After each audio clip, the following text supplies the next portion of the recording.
Assalamualaikum warahmatullahi wabarakatuh. Jadi pagi ini saya mau memperlihatkan proses mengarsip dokumen-dokumen yang merupakan hasil kerja saya kemarin.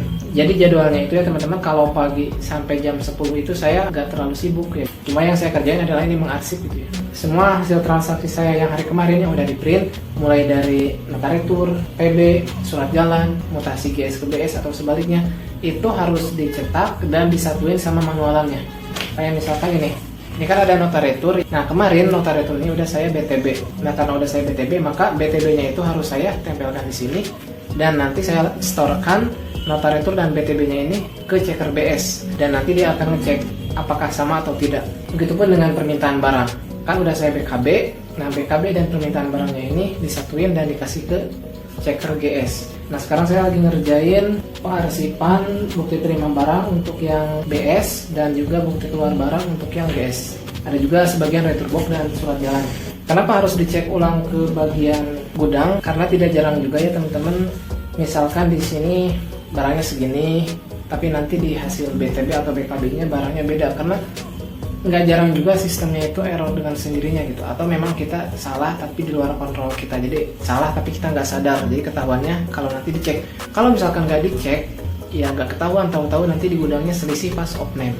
Nah khusus untuk notaritur, kalau misalkan notariturnya statusnya kredit nggak cash, maka saya harus mengambil yang warna putihnya, sama halnya dengan faktur. Di video sebelumnya tentang surat tugas kirim ya dan realisasi faktur saya udah jelasin kenapa yang warna putih ini harus dipisahin. Sedangkan untuk faktur yang statusnya cash itu nggak perlu dipisahin karena dia udah otomatis warna merah. Teman-teman bisa tonton dulu di video sebelumnya biar ngerti gitu ya. Jadi karena ini statusnya kredit dan mau disatuin sama faktur yang kredit juga buat serah terima hari ini atas transaksi yang hari kemarin, jadi ini dipisahin. Sedangkan yang warna merah dan juga BTB ini dirangkap dan nanti disetorkan ke checker BS. Pengecekan PTB ini juga berfungsi sebagai pengontrol gitu ya. Jadi misalkan gini teman-teman, jadi kan si notaritur ini jumlahnya ada 3 play ya, ada warna putih, merah, dan kuning. Biasanya ketika pengecekan pertama saat menyamakan jumlah fisik barang dengan yang ada di notaritur, itu nanti si warna kuningnya diambil oleh checker BS. Kemudian si warna merah dan putihnya kembali lagi ke saya. Habis itu saya BTB.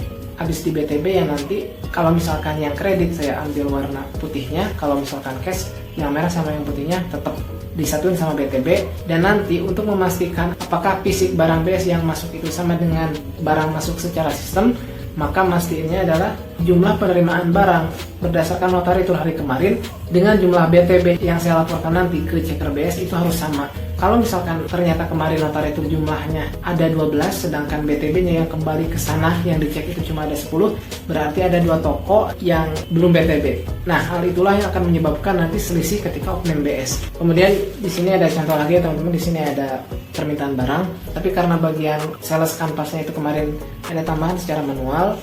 Nah, kalau misalkan ini nggak di print, pihak gudang nggak bakalan tahu apakah barang tambahan ini sudah masuk di sistem ataupun tidak. Udah saya bikin BKB dan untuk permintaan barang ini kita satuin ke sini.